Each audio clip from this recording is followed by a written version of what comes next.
Découvert la sauce à la matriciana d'un des grands chefs italiens de Montréal qui change la vie et elle se joue en quelques détails. Ces secrets se cachent dans le livre Mozione, Histoire et recettes de notre petit resto italien.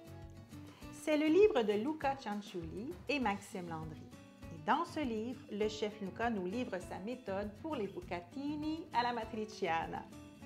Aujourd'hui, on ne va pas juste réaliser une recette, on va mettre à l'épreuve une promesse. Transformer ce classique en une expérience qui rivalise avec celle du restaurant.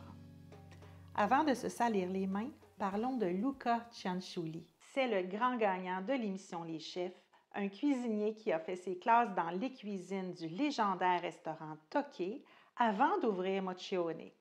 Son resto est devenu une référence pour une cuisine italienne authentique à Montréal. Quand un chef de ce calibre partage un secret, on écoute attentivement. Et ce secret commence par le respect de la tradition. La matriciana vient de la ville d'Amatrice et sa beauté réside dans sa simplicité. Mais avant la matriciana, il y avait son ancêtre, la gricia. C'était le plat des bergers, fait avec les trésors qu'ils avaient sous la main. Du guanciale, du pecorino et du poivre. C'est seulement au 18e siècle qu'un nouvel ingrédient a tout changé. La tomate, fraîchement arrivée en Italie. C'est de cette union qu'est née la matriciana. Regardons de plus près nos armes pour cette bataille de goût. Pour 4 personnes, la recette de Luca Cianciulli est d'une précision chirurgicale. Alors, premièrement, 200 g de guanciale. J'insiste, du guanciale, c'est la joue du cochon séché, assaisonné, une pure merveille. Son gras est la pierre angulaire de notre sauce, le liant qui va tout porter avec une saveur qu'aucun autre ingrédient ne peut imiter. La qualité est primordiale, alors trouvez-vous une bonne épicerie italienne. À Repentigny, j'ai tout trouvé à la Petite Europe sur le boulevard Briand. Deuxièmement, 1 litre de sauce tomate. L'idéal, des tomates San Marzano en conserve que vous broyez vous-même. Troisièmement, 450 g de bucatini. C'est un choix délibéré. Ces gros spaghettis creux sont des génies. Ce petit trou au milieu, il va se gorger de sauce et chaque bouchée sera une explosion de saveur. Une tasse de pecorino romano râpé et du poivre noir fraîchement moulu. Allez, on va en cuisine. Suivons les étapes du chef à la lettre.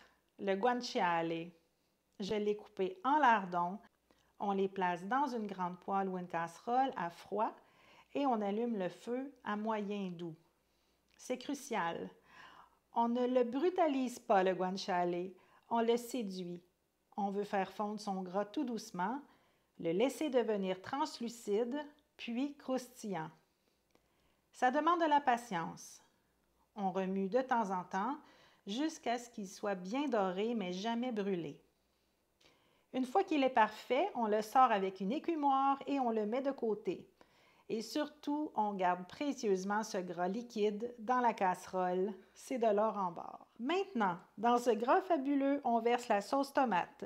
On mélange, c'est tout. Pas d'ail, pas d'oignon. Juste la tomate qui va chanter avec le gras de porc. On laisse ça mijoter à feu très doux. Pendant ce temps, on lance les pâtes. Grande casserole d'eau bouillante généreusement salée. On plonge les bucatini. Le paquet dit 9 à 11 minutes. Nous, on va les cuire 8 minutes. On les veut très al dente, encore un peu fermes, car elles vont finir leur cuisson dans la sauce. Et juste avant de les égoutter, on réserve une grande tasse d'eau de cuisson. Cette eau trouble chargée d'amidon, c'est notre deuxième ingrédient secret. Et là, on arrive au moment que vous attendez tous, le truc qui change tout, le fameux secret de chef. On égoutte les pâtes et on les balance directement dans la casserole avec la sauce. On monte un peu le feu et on remue pendant 1 minute pour qu'elle commence à boire la sauce. Puis, on ajoute un peu de notre eau de cuisson magique et là, attention, la recette dit remuer vigoureusement.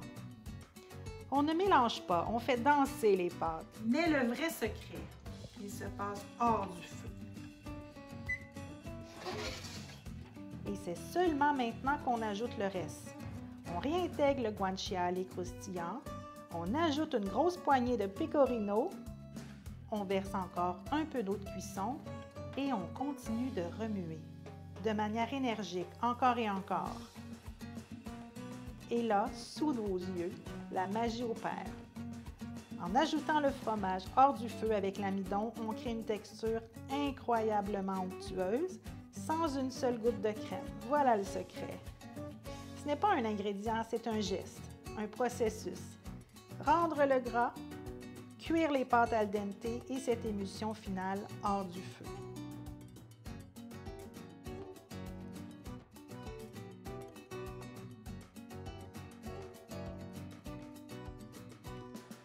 C'est vraiment bon. C'est crémeux, c'est léger. Quand on croque dans la pâte, un goût d'Italie.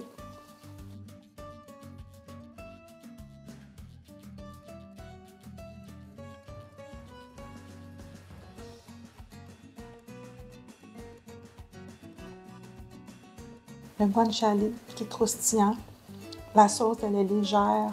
C'est vraiment plein de saveurs. Puis ça goûte l'Italie. C'est juste ça que je peux vous dire. Alors, à votre tour, allez-vous l'essayer, la recette du livre Muccione? Si vous aimez les livres de chef tout comme moi, abonnez-vous à Cuisine avec tes livres. Ma bibliothèque est bien remplie et d'autres révélations vous attendent. Merci d'avoir cuisiné avec moi. En attendant, j'ai une assiette de bucatini à la matriciana à terminer. Alors, je vous dis à la prochaine.